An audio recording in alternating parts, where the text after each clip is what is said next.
Salamat po. Unang-una sa lahat, magandang gabi, Pastor.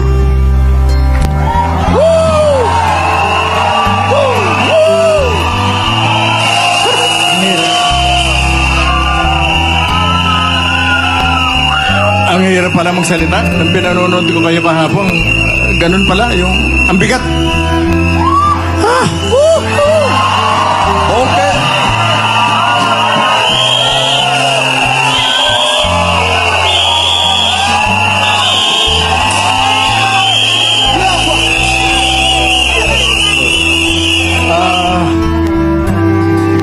Okay. Okay.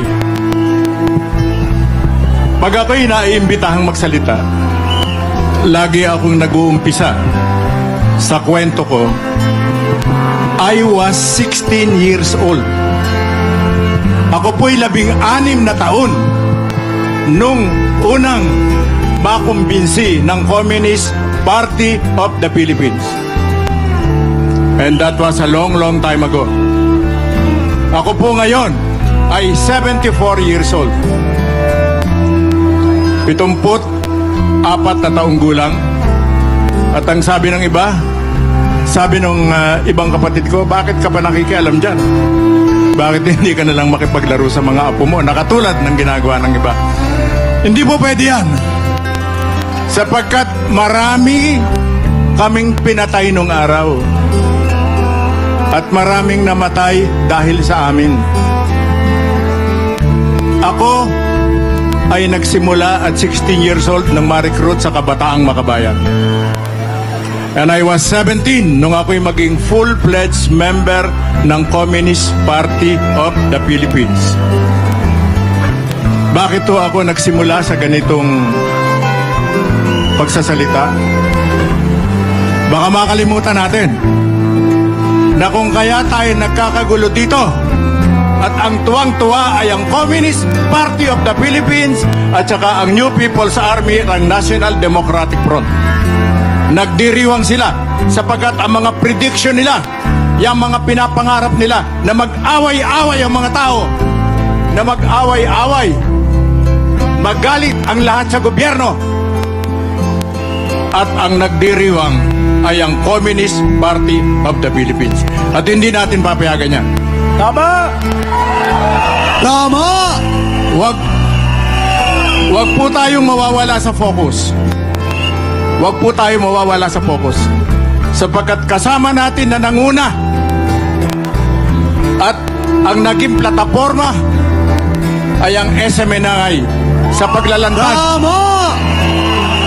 Para mailantad ang mga terorismo, ang pagpatay, ang mga panggagahasa, ang pagnanakaw, ang mga extortion ng Communist Party of the Philippines at ng New People's Army. Huwag po nating kalilimutan yan. Baka maligaw tayo. Huwag nating kalilimutan yan. Sapagkat sa kasal, hindi pa kayo nagtataka, hindi kumikibo yung 3 kumag sa Kongreso. Hindi kumikibo. Hindi sila kumikibo. Sila nagsimula nito. Sila nagsimula dito. At ito ang pinapangarap nila na mangyari. Yung magkagulo-gulo. Pero anong gulo ang gagawin nila? Nakita nila mga tao rito. Bakit nagkaganito? Ito mga tao na ito na walang ginawa araw-araw kundi magdasal. Yes! Panginoon ko, sa araw-araw na ginawa ng Diyos, yung mga nakikita kong kabataan na to, yung mga nanay, at may mga ilang lola at lolo, yan ay walang ginawa araw-araw kundi magdasal. Pero bakit ninyo ginalit? Bakit nandito ngayon? Bakit nandito ngayon? At naglalabas ng sama ng loob.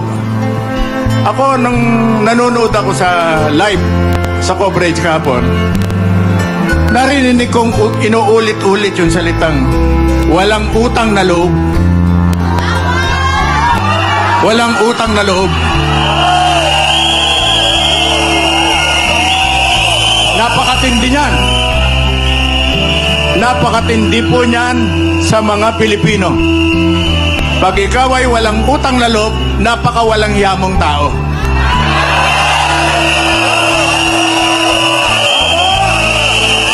Napakamahalaga niyan. Yan ang meron tayong mga Pilipino na wala sa ibang bansa. Sabi nga ng mga Amerikano, they don't give a damn. Tayo, we give a damn. God damn it.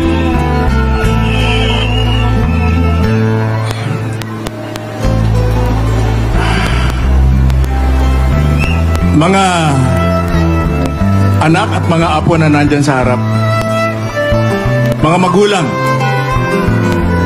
at mga kapwa ko senior citizen,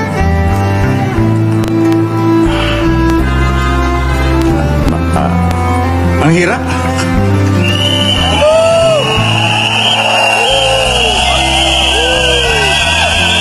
Ang hirap lang ko. Kaya pala sa aking panunood, parang si Ka Eric ay umiiyak dito.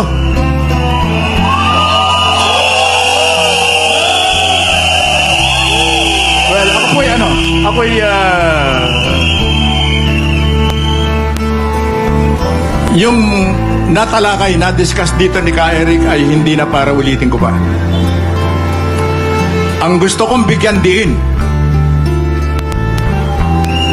Kaya ako nag-volunteer na magsalita rito ay upang bigyan diin at huwag nating kalilimutan na nalalapit na naman ang March 29. Ito ang anniversary ng New People's Army. At huwag ninyong kalilimutan na ang unang gulo, ang unang nilikha nilang karumal-dumal na gulo na nagdulot kung kaya nagkaroon, napilitan si Marcos Sr.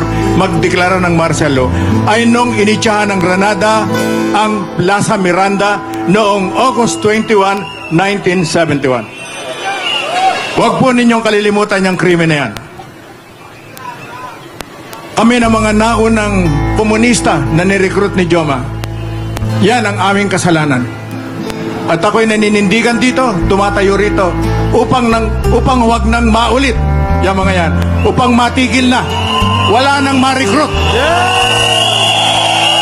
Dapat malaman yan ng sambayanan. Dapat huwag yang palilimutan, lalong-lalo na ng mula 7 hanggang 8 milyong aktibong kasapi ng relihiyon ni Pastor Kibuloy, ng ating relihiyon, ng relihiyon ninyo. Yung mga 7 to 8 million na mga tao na yan, huwag ninyong kalilimutan. Huwag po ninyong kalilimutan na naganap yung pagbomba na yan sa Plaza Miranda. At yung pag-itya ng Granada sa Plaza Miranda na yan ay upang galitin ang mga tao laban sa gobyerno. Yan po ay nangyari nung panahon namin. At yan po ay pinamumulat namin sa mga kabataan, lalong-lalo na itong mga batang nasa harap na to. Huwag po nating payagan na magpatuloy pa ang pagre-recruit ng CPP-NPA.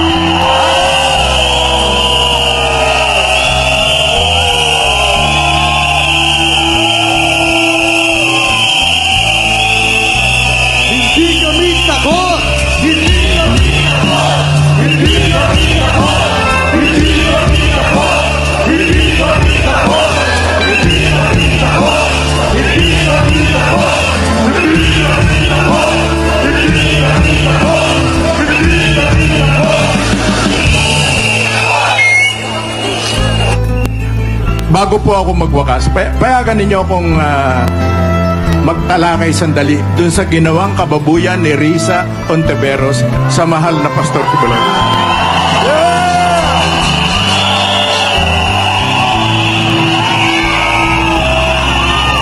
Sino po ba?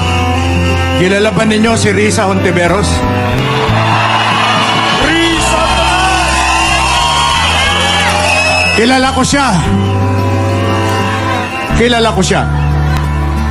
Kilala ko si Risa Ontiveros. At ang isang issue na nais kong erase dito, yung ginagawa niyang pambababoy kay Pastor Quiboloy sa Senado na walang kalaban-laban. Ang hinarap ay mga nakamaskara na challenge ng mga napanood ko na mga ilang mga kabataan at mga kasapi ng ating relihiyon na pinasisinungalingan at ini-expose kung sino-sino itong mga to. Sino ba si Risa Hontiveros? Ang tanong ko sa kanya, siya ba ay merong moral ascendancy? Hello!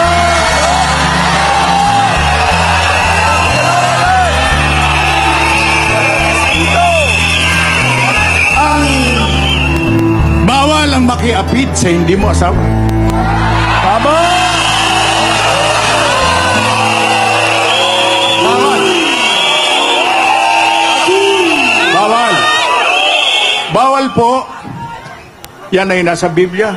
Bawal po ang makiapid sa hindi mo asawa.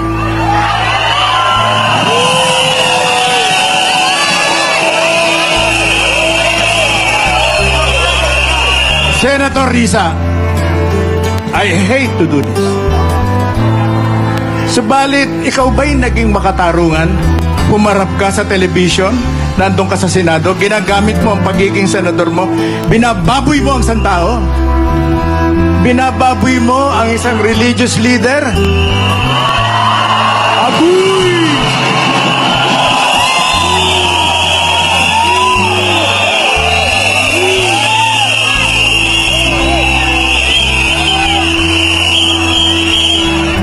Inuulit-ulit mo, inaakusahan mo, sinintensyahan mo na sa mga interview, napapanood kita, sinasabi mo talaga na si Pastor Quiboloy ay rapist, nangaabuso, magnanakaw, etc. etc. Bakit? Sino ka? Bakit?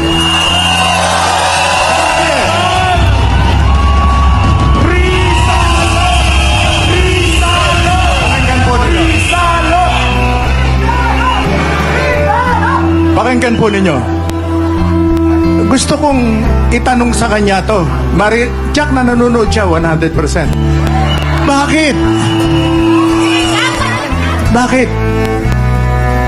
Ayokong tawaging Senator Risa. Bakit Risa Hontiveros? Bakit? Mas malinis ka ba kay Pastor Quiboloy?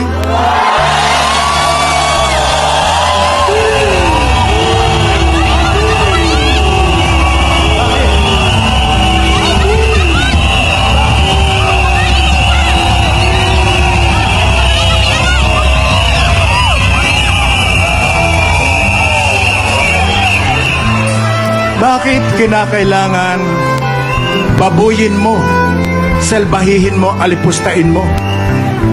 Binaboy mo si Pastor Quiboloy, napanood kita. Bakit kinakailangan mong gawin yan kung nangangarap kang maging vice-presidente o presidente? May iba pa bang dahilan? May iba pa bang dahilan? Ngayon, mag-isip kayo. Uulitin ko yung tanong. Ano ang moral na karapatan mo para mag-akusa ka, magsalita ka ng kababuyan sa isang religious leader na katulad ni Pastor Quiboloy? Bakit? Eto magbabanggit ako ng mga pangalan sapagkat kilala ninyo si Risa Hontiveros.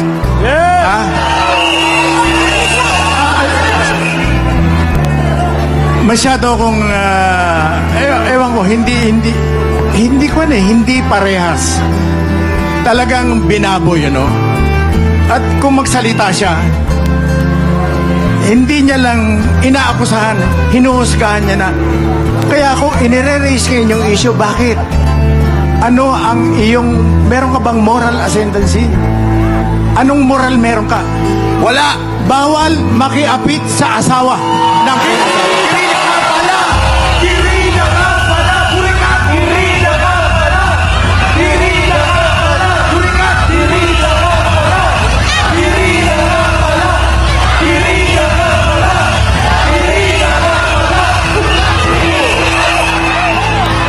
Si Risa Hontiveros ay kabilang dun sa tinatawag na yung mga nagpapanggap mga left of center, yung mga nagkakali-kaliwaan. Ito mga SOCDEM na tinatawag, no? Nung magkaroon po ng split sa Communist Party of the Philippines, ang nagkaroon ng tinatawag na RJ, yung mga rejectionists. Ito yung mga nanalig ng gusto kay Jose Maria Cis. Ito yung mga rejectionists, ito yung mga lumaban. Sa kabilang panig naman ay yung mga tinatawag na RA, yung reaffirmists. Ito yung mga nagtaguyod ng linya, yung armed struggle ni Jose Maria Cis. Itong sila, Risa Hontiveros, ay humiwalay sila. Ayaw nilang magpa-identify. Subalit, nung maging presidente si Noynoy Aquino, binigyan sila ng poder. At pinamahala sa kanila yung isang malaking programa ng reforma sa lupa. Ang akbayan na pinamumunuan niyang grupo nila Risa Hontiveros ay tinreten yan na papatayin ni Jose Maria Cis. Nagkagulo sila. At ang karamihan sa kanila ay lumapit sa amin. Ako, isa ako sa nilapitan. Humihingi ng proteksyon. Ngayon, anong ginagawa niya? Nakikipaghimuran siya ng tumbong doon sa 3 kriminal sa Kongreso. Agoy!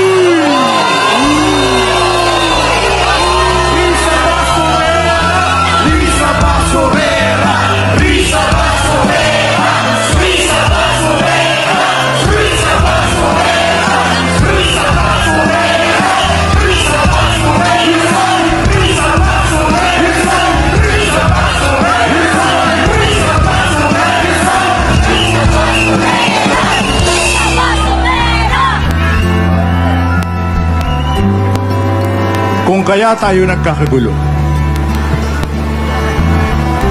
sila ang lumikha nito. Masyado nilang minaliit, binaboy, ginago ang sambayanan. Yes! Yung ginawa ni Risa Hontiveros na pambabastos sa katauhan, yung pambababoy na ginawa niya kay Pastor Kibuloy sa pamamagitan ng mga peking witnesses na mga walang muka, nakatakip ang muka.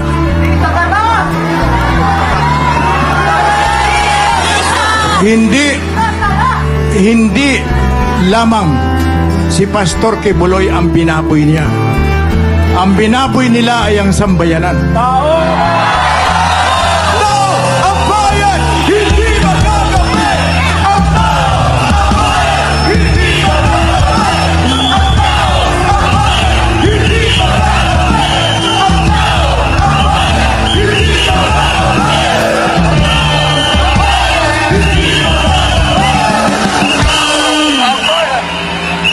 Narito rin ako dahil gusto kong magpaalala sa inyo na pinag-aaway-away tayo ng mga komunista at ang paniwala nila ay nagtatagumpay sila. Sila Risa Hontiveros ay maliwanag na tumataya, sumusugal. Kahit na alam nilang malaki ang panganib na kung ang magtatagumpay ay ang CPP, NPA at NDF. At narito rin ako, gusto ko ipaalala sa ating lahat na ang kalaban ay ang kilusang komunismo. Hindi natin papayagan na lumala pa yan. Yes! Tama! Yan din ang itinuro sa atin ni Pastor Kibuloy. Diyan namin siya nakilala. Diyan kami nagkalapit-lapit na yan. Sa nagkakaisang pananaw, sa nagkakaisang landasin, naputulin na, patigilin na, ibagsak na, lipulin na ang mga kampon ni Satanas na ang mga komunista dito sa Pilipinas.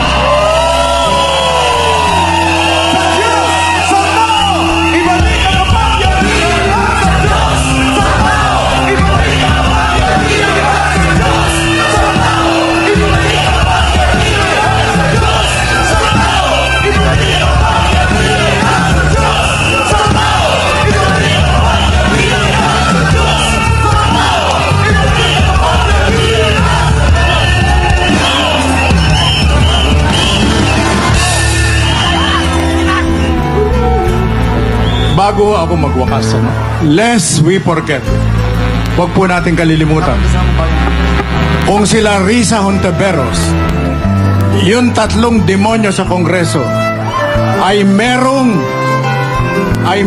hukbo, at ang kanilang hukbo ay ang New People's Army, ang NPA, tayo po, ayon sa konstitusyon, ang dapat nagpoproteksyon sa mga tao ay ang Armed Forces of the Philippines. Ang Philippine National Police. Ito po ang kasama natin sa pakikibaka at paglupig sa CPP-NPA. At laban kasama ang bayan! Laban kasama ang bayan!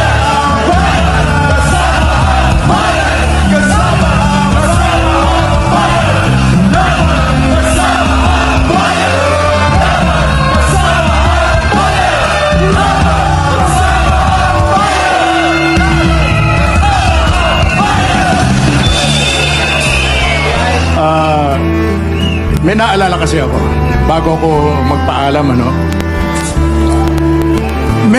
merong kasing isang issue na nagiging problema ngayon ni President Bongbong Marcos. Siya ay nabudol ng mga tao, ng mga consultant niya dito sa pagpapanatili ng kapayapaan sa mga komunista. Kung natatandaan ninyo, bago natapos ang term ni President Rodrigo Roa Duterte, napikon na siya, sinabi niya, tama na, wala nang pistok. Wala nang pistok sapagkat yung pistok na yan ay ginagamit lamang ng mga komunista ng NPA upang makabuelo, upang makapagpalakas ulit. Sapagkat sila ay bugbog na. At ako, marami akong mga nakasama ng araw na akala ko talaga hindi tatamaan. Nataboy sila, yung iba'y namatay na akala may walang kamatayan. Sapagkat napaka very effective nung NTF-ELCAC, yung programa ng gobyerno para lupigin sila. Napaka-effective. Subalit, isang araw ay nagulantang na lang tayo. Biglang nagkaroon ng pistok sa Ultrek. May mga nagbiyahe doon. Anong ibig sabihin nun? Naauto nila ang presidente. Naauto nila. At ang isang nanguna, gusto kong sabihin dito, at gusto kong punahin dito, yung isang secretary, dating chief of staff ng Armed Forces of the Philippines, na isa siya actually sa nagplano ng ELCAC, ng NTF-ELCAC. At biglang-bigla na lamang, gusto nilang i-open, magkaroon na naman ng pistok. Paano magkakaroon ng pistok? At pag nagkakaroon ng pistok, lumalakas sila. Yes! Bagsak na, nakadapa na. Kumbaga sa boxing, nasa 10 round na, durog-durog na. Pagkatapos aawatin mo sa pagsuntok yung kabila, bulagta na. Ganyan ang ginawa nila. Pati si Pastor Quibloy ay pinuna niya yung action na yun. Bagamat ginagalang niya, desisyon ng gobyerno yan. Subalit, ang mga nangyayari ay talagang hindi kapanipaniwala. Parang nagsusunog, parang nagbubuhos ng gasolina itong gobyerno at sinisindihan niya sarili niya. Pistok! Dialogo sa Diablo! Pistok! Dialogo sa Diablo! Pistok! Dialogo sa Diablo! Pistok! Dialogo sa Diablo! Pistok! Dialogo sa Diablo! Pistok! Dialogo sa Diablo! Pistok! Dialogo sa Diablo! Pistok! Dialogo sa Diablo! Tayo po, ang gusto natin ay isang totoo at genuine na kapayapaan. Hindi kickback, hindi graft and corruption, hindi biyahe sa Ultrek, hindi junket. Ang gusto natin, lalo na itong mga kabataan nato, at yung mga tinatarget na rekrutin pa ng 3 demonyo dun sa Kongreso, hindi po peace talk ang kasagutan dyan. Yes. Gusto natin ako, sa ganitong edad ko, gusto ko bago ako mawala sa mundo'y matanaw ko, malasahan ko yung totoong kapayapaan. Subalit, hindi po mapapalaya ng peace talk. Hindi magkakaroon ng peace talk. Huwag po ninyong kalilimutan, ang kalaban ay ang CPP, NPA, NDF. Laban kasama ang bayan! Laban kasama ang bayan! Laban kasama ang bayan! Laban kasama ang bayan! Kasama ang bayan! Laban kasama ang bayan! Laban kasama ang bayan! Ang sino man, individual, politiko, organisasyon na pumupuri at gustong lumakas pa ang CPP-NPA ay kaaway ng sambayanan. Pwede ko po bang isigaw na mabuhay ang Armed Forces of the Philippines?